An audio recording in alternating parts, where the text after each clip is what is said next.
Peace, peace. Season's greetings to everybody out there. It's time again to give you a quick update on Ahava and how she is doing through our fight with retinoblastoma, childhood cancer that we are battling currently. But first, I wanted to again send some season's greetings out to everyone who's currently celebrating or will be celebrating the holiday and enjoying their family. I also wanted to take a moment too to give some love to some folks too. My Aunt Angie and my Aunt Faye are going through their current battles with cancer, and just wanted to send them some love and strength. And I know everything is going to work out and is continuing to move forward. I wanted to give a shout out to my man Brian Dean. I heard your family is going through some stuff, and you know, without any particulars, I just want to send my love from my family to yours during this tough time. And finally to Diamond, you know, it's all love. It's never been anything other than that. And to you and your family, yeah, we want to say peace and love. We love you and give you big hugs and kisses. Tough times. In our last video, we talked about the fact that Ahava had a recurrence, which required an IAC treatment, and she was potentially going to have up to 5 treatments. She had one EUA, exam under anesthesia, at that point where there was some shrinkage in the tumor. There was some shrinkage in the tumor, and she also had a port installed to make it easier to access, you know, her veins and all. And at that point, she was still crawling. So now we go a little bit forward, and she had her second IAC, intra-artery chemotherapy, and the procedure was long as before, and you know, she went through it, recovered, did well like she normally does in terms of any types of procedures where it requires either sedation or anesthesia. And then we moved to the second EUA exam. Again, remember we had the second exam under anesthesia after your IAC. And it revealed, although the first one was showing a little shrinkage, that the chemotherapy was not working. So there was an immediate switch in the treatment plan, and it was changed immediately. And there were 2 options. There was either a radiation plaque or inoculation. And I don't know, it's probably all ages hopefully watching this video, so if you're not familiar with what inoculation is, that is removal of your eye. So clearly we were going with radiation. It is a one-shot deal, so there's not a, you know, you go do radiation and then you go back to chemotherapy. It's one-shot deal. It works or it doesn't work. And as you can imagine, when you get that kind of news about your child or loved one, any other loved one, you know, shock. You know, we were shocked and we were sad, and you know, felt like we were going back to day one. Yeah, it was really tough to deal with. So you know, there was a lot of tears and hugs, and you know, and just holding each other up. You know, basically. So the way the radiation plaque goes is they manipulate the eye. They don't have to do any kind of incision, and they manipulate the eye, and they put like a small little patch on the back of the eye with radiation. And you know, after the radiation plaque is inserted, then they have to put a metal patch over the eye to protect everyone from radiation, because obviously she would be radiating. So that was about a weekend where she had to wear a metal patch over her eye. It was really, really heavy and bulky. And we also had to wear, if you know how when you go to the dentist and they have you wear the lead shields. So we had to, at certain points, not the whole time, but at certain points when she was really close to us for extended periods, we had to wear this lead shield, basically. So we got through that. We got through the weekend, and they removed the plaque, and you know, we kind of moved forward. And at that point, you just kind of a wait and see to see if it works or not. So after the plaque was inserted and removed, basically she has, you know, we have to continue to do what we normally would do, which would be like patching and things like that. You see yourself? Patching and everything like that. So, and it's funny because she had a peculiar response to the patching this time, where in the past, she would fight. She would fight the patch. She really didn't want it on. So she would screaming and going crazy. And this time she really wasn't fighting it, which is really peculiar to us. She was still trying to take it off, but she wasn't fighting it. So I don't know. It was just kind of weird. After the radiation plaque, and we were warned that her vision would potentially be blurrier for the rest of her life. And so, but you know, it is, you know, take the eye out or, you know, or not. So basically, we continued the patching, and when she first came out of the radiation, her vision was really, really bad.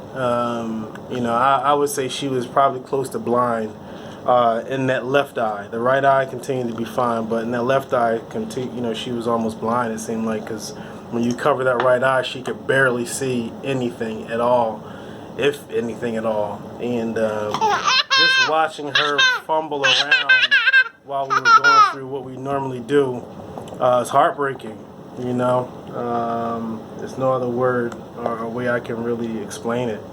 But thank goodness, over time and consistency with patching, her vision improved in a big way. And, you know, she can see things as small as a Cheerio with only her left eye. So yeah, definitely blessed. Let's see. Let's see here. Let's see. Most recent MRI and exam under anesthesia. Yeah, this is difficult with you and the notes and all that. So recently we had an MRI done. As you know, we do MRIs every 6 months. An exam under anesthesia. And let me just say this. I was really nervous, and I get kind of superstitious about stuff, so I really wasn't talking about it. But, you know, I was really nervous about the results of this EUA after, you know, this radiation. You know, we had one initial EUA about 2 months after, and, you know, it showed some improvement. But then this last one that we had about a week ago, you know, really was nervous about that because I wasn't sure if it, you know, if it was going to continue to work or not. And if it didn't continue to work, you know, we're thinking like the worst in terms of inoculation possibilities. So the MRI came out really good, and they do the brain MRI to make sure that there aren't any issues with her brain, obviously. So that looked really good, and her exam under anesthesia showed that the radiation worked, that there was no tumor visible, you know, to any of the doctors and the procedures that they do. So, you know, it's just a huge sigh of relief. We're not out of the water yet, you know, as I said in the past. I mean, you have to, with retinoblastoma, you know, a child isn't really considered to be cured until 5. So, you know, she's 1 year old at this point. It's December 24th, 2019, if I didn't mention that. Yeah, well, I didn't mention it, I'm sorry. I know. Yeah, well, what do you tell him? Well, we went over this, but it's tough to do this and get it all right. Yeah. Okay, so everything is going well at this point. She's moving forward. Her vision is improving, and the tumor at this point, is gone. There's a possibility. Of course, is that right? At this point, we have to continue to get exams done. And she's not cured by any means. In terms of we still have to be mindful and make sure we make it to all of our appointments.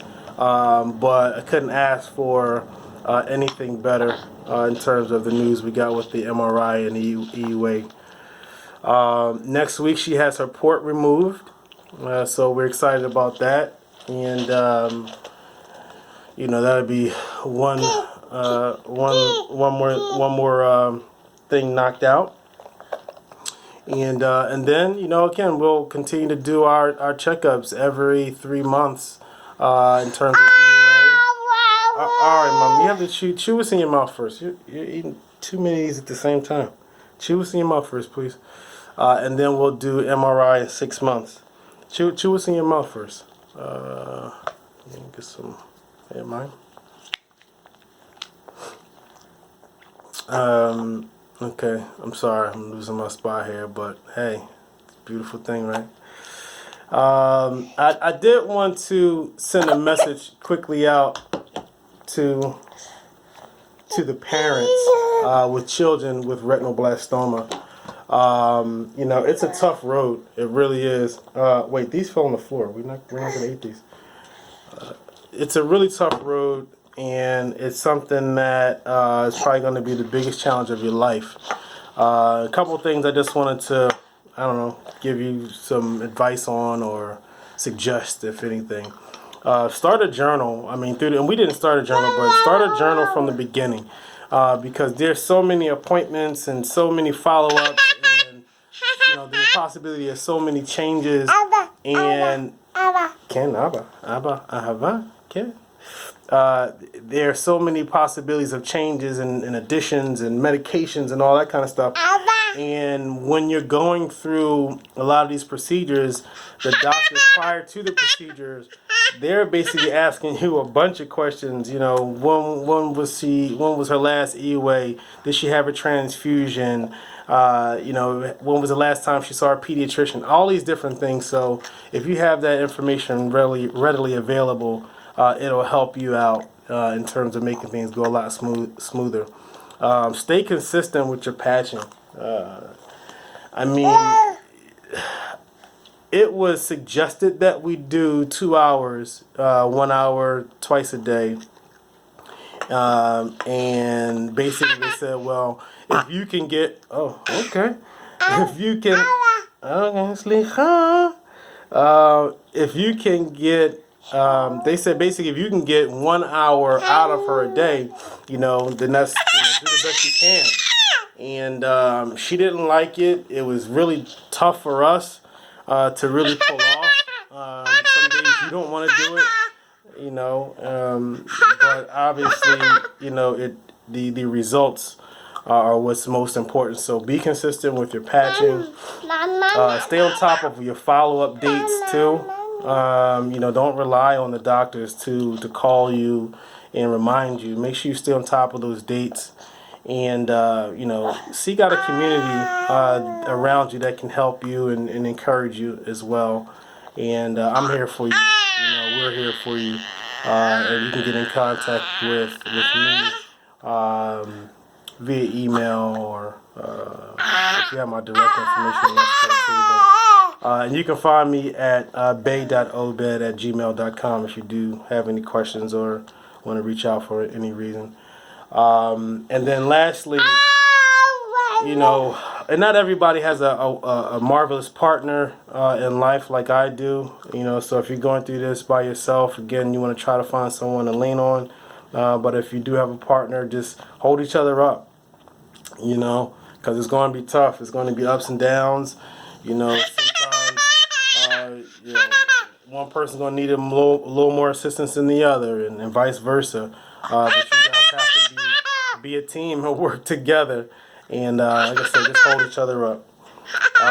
And you know, finally, you know, just for some accurate information, I'm gonna include a video by Dr. Shields in the description, and that way you get the most accurate information regarding retinoblastoma. Because I definitely don't want to act like I'm a doctor. But again, these videos are for people that are currently going through it, or you know, may not even be aware of what retinoblastoma is. And, you know, it's something that you definitely want to be aware of. If you see that glow in your child's eye, similar to the red eye that you see in the picture, but it's white, please take your child to a doctor immediately and have them seen. And other than that, I just want to say thank you to everybody out there who supported us. Who supported us through this and continue to support us. I know I don't get to speak to everyone. I know you guys love us and we love you. And again, thank you for all the support. And all right, mommy, chew what's in your mouth first, please. And I'll definitely keep you guys updated in terms of how things are moving forward. Thank you very much. We love you. And we'll talk to you soon, probably in 2020 at some point. Happy New Year, happy holidays, and we'll talk to you soon. Peace. You want to say bye or peace, or you want to say anything? You're very talkative. Want to say bye? Bye. That's it? No? Come on. All right, we're out. Talk to y'all later. Peace.